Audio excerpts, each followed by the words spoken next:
Welcome, everyone, to our Keego Harbor Memorial Day Parade.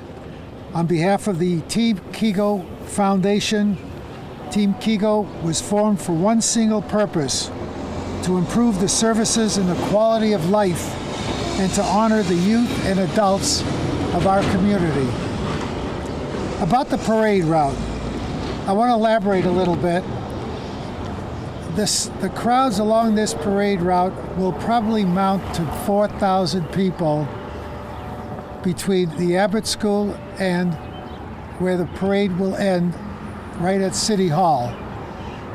It'll be televised on Channel 15, Civic Center TV, and replayed several times during the next month. We have changed our prior plans to put this on at the Rock. This Rock resembles a very important meaning to our community. And I'm so honored to be your MC today as Mayor of Keego Harbor. I welcome you all to Keego Harbor. At this time, we will have the raising of the flag by the U.S. Coast Guard. Brian Rorda is the flotilla commander. Commander?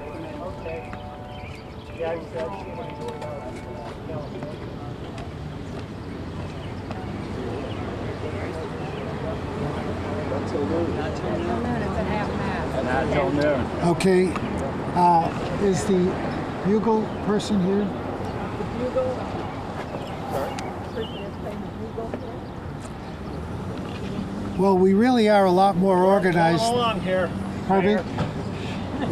We really are a lot more organized than what it appears, but quite frankly, there's a huge crowd of 50 plus participants, and the best place to view this would be right here on this corner as they come down from the Abbott School. It's the bugle player right here, Sid. And the bugle right here. Are you the bugle player? Come on up. You are right on time. Okay, great. Could you play taps since our flag is now at half mast? Oh, absolutely.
Thank you very much. And while we're all standing, please, I want to introduce to you Alex Beatey, who is going to sing the national anthem, and please join her in the singing of the national anthem. Alex?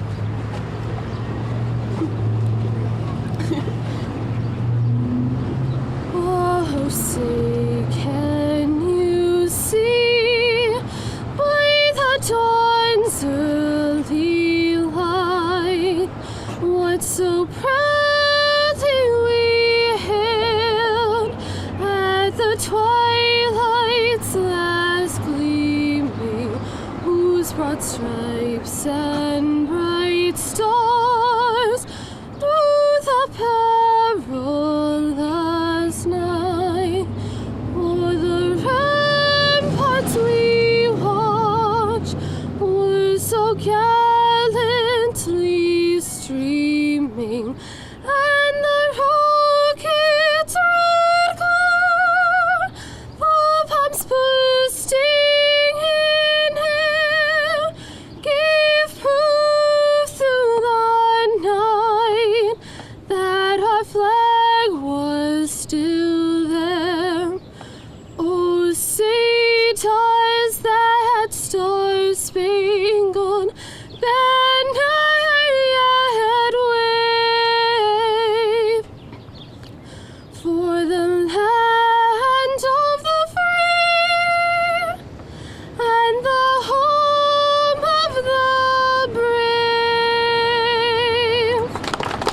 Thank you very much. I've had the opportunity of watch her grow up. What a dream, what a pleasure. I want to make some introductions to some of the people who are in our audience. First, I'd like to introduce my fellow colleagues on the council, Joel Yoder,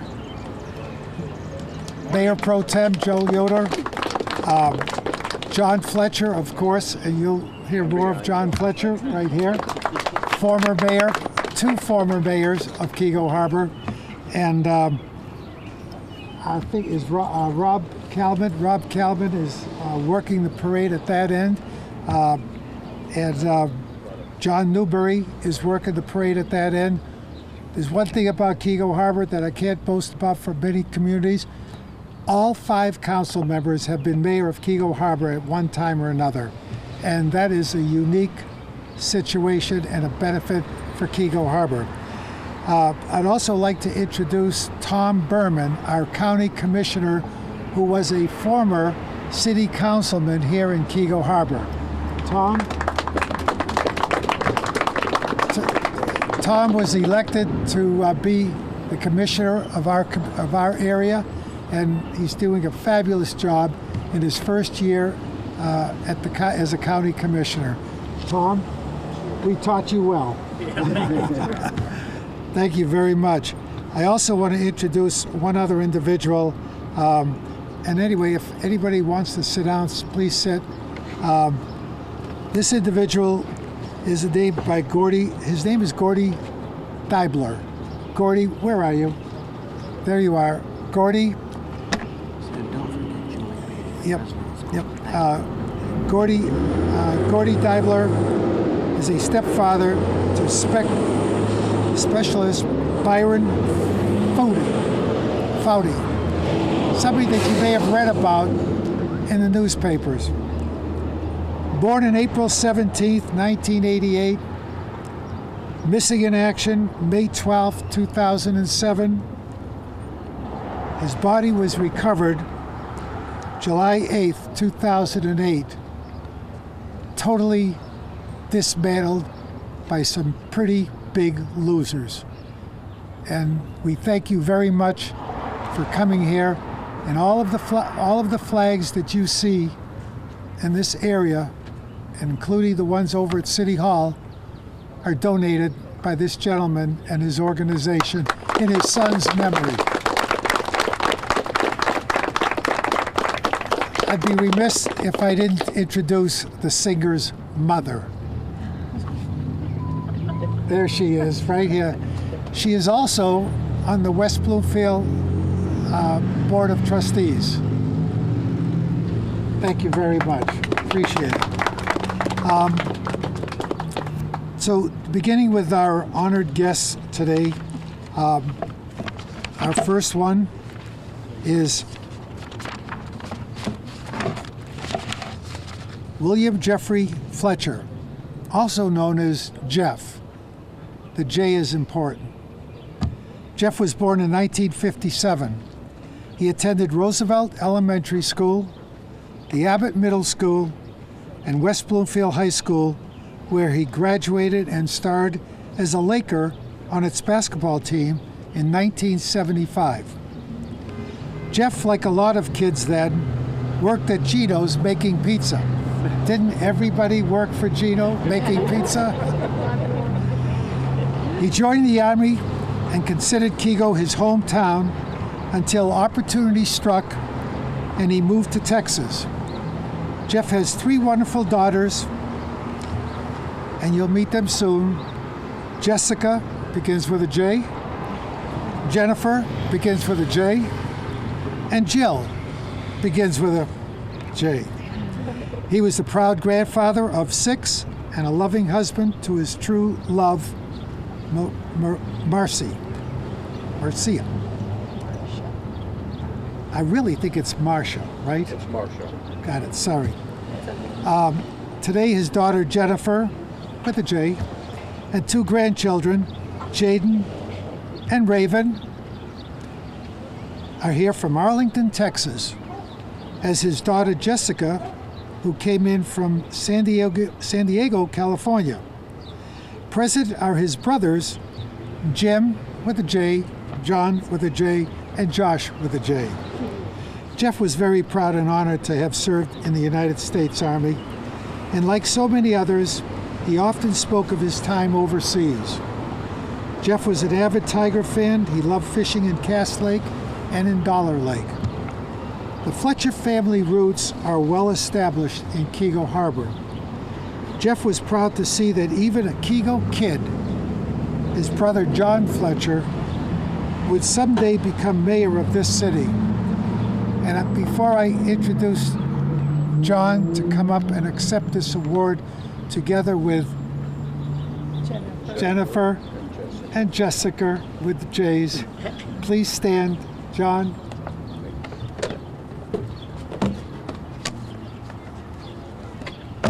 So, this is a certificate of honor hereby granted to memory of William Jeffrey Fletcher in recognition and grateful appreciation for serving in the United States Armed Forces and in the name of freedom and democracy, and for allegiance to God and our country in courageously protecting liberty and independence. I thank you very much for making this long journey, basically cross-country, and for joining us. And there's many, many more that came in for this event. Time doesn't permit us to introduce all of you, but stand up, wave your hands so that we can see who you all are. Thank you very much. And welcome to this little town of Fletcherville. Let's give John, this to Jennifer. Jennifer, thank you very much. Thank you. Thank you.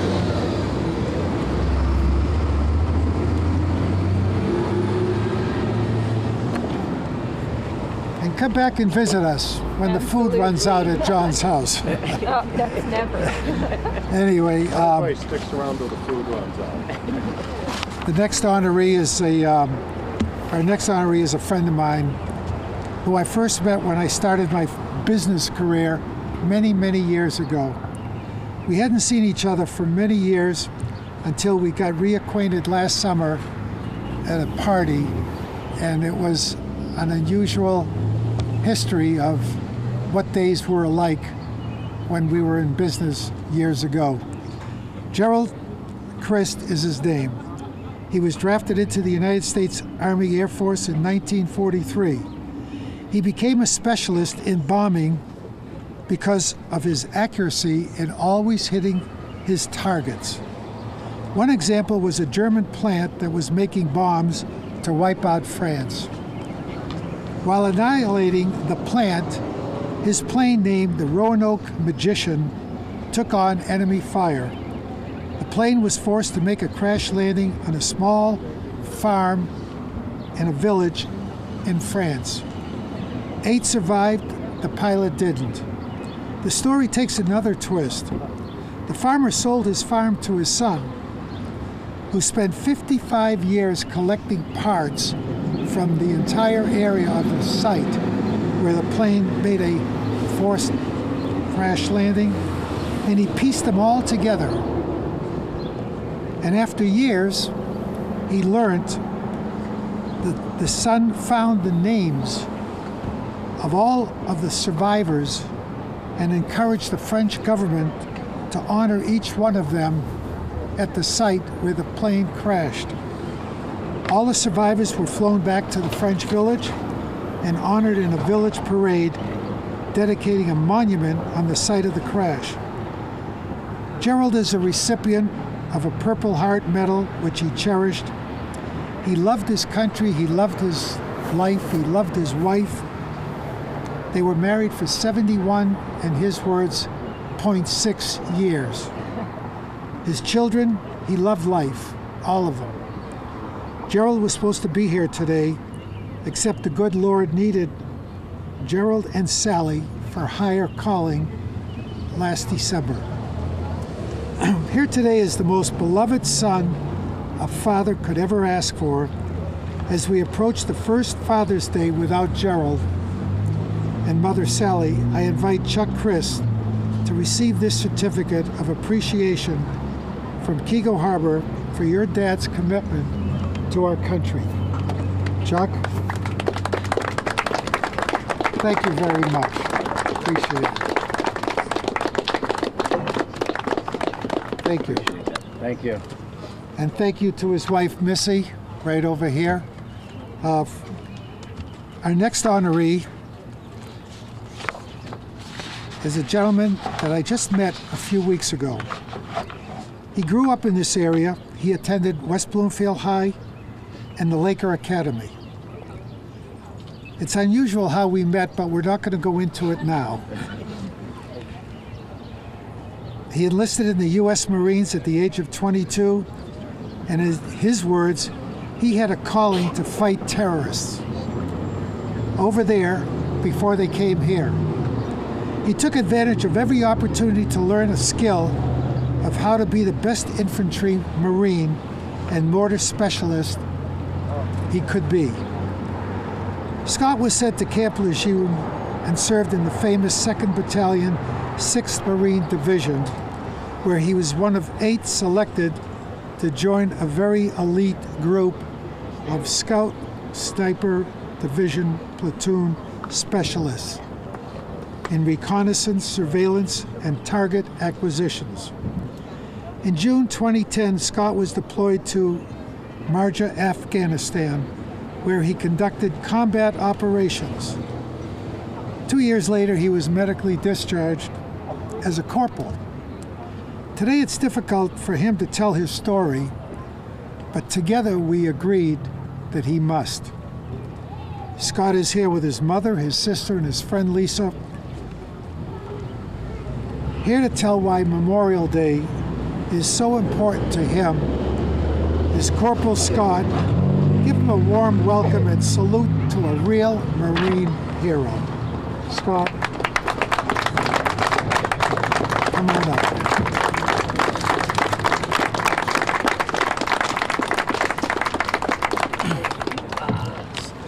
Good morning, everybody. I'm Scott Shovelevitz. I'd like to say I'm really honored to be here, but not for myself. The honor belongs to everyone who gave their lives in service for us to be here and enjoy the lives that we have today and freedoms we enjoy in the United States of America. I was involved in some of the heaviest fighting in Afghanistan and lost a lot of brothers. Today I'm here to honor those Marines that we lost and the other men and women that we have lost throughout our times of war. So today we celebrate them. You know, I know like everybody likes to party and enjoy their time off work and stuff like that, and that's really what today's for, to enjoy your time, party, spend it with your family, and honor the people that we've lost, you know, and celebrate their lives. So, thanks everybody. Thank you.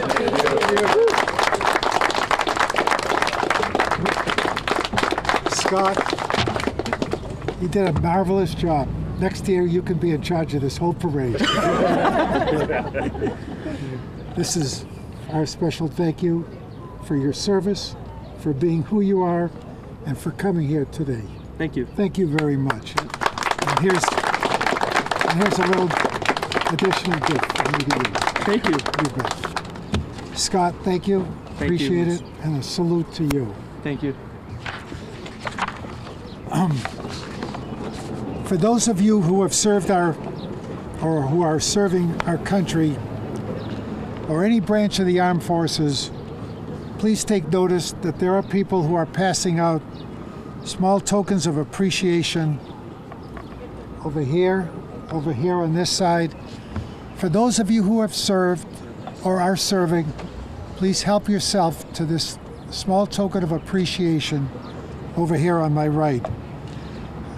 It's a gift from the city of Keego Harbor, our appreciation to all of you for attending. I'm told that I have about 5 minutes ago to get to the parade where it starts, but I think that police car ain't going nowhere without me. and also some of the other special guests.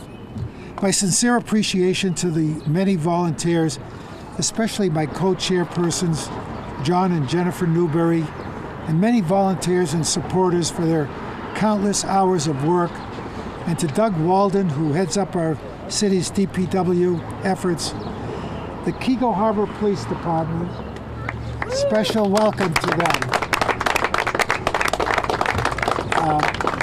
I think most of them have gone to take their assignments. They're people who have volunteered their services today, both the reserves, the cadets, the police officers, and I can't tell you how much we here in Keego Harbor appreciate our department, its officers. It's a small town community where our police officers are known to give out treats to the dogs, and when they see a police car coming, they go running towards the officer. They smell that treat. So, once again, I thank you all, especially my wife, Marilyn, who's right over here. She's been my babysitter. Some of you are confusing her with my babysitter for 54 years. Doesn't she look great? Thank you very much. Yeah. Who's the one that said she deserves a medal? I'll second that. I third it. Oh my God. In closing remarks, there's one way to honor those who have fallen, to take better care of those serving our veterans. As this Memorial Day comes to a close, it's important to keep our focus on the members of the armed forces who have paid the ultimate sacrifice in defense of our republic. We need a political system that focuses less on politicians and more on the American heroes that put their lives on the line for all of us. Whether it's a wave or a thank you or a big gesture, please find a way to thank those who serve and who have served our nation. May God bless the United States. May God bless all of you who are here today, and may God look over us here at Keego Harbor. Thank you very much. Thank you. Amen.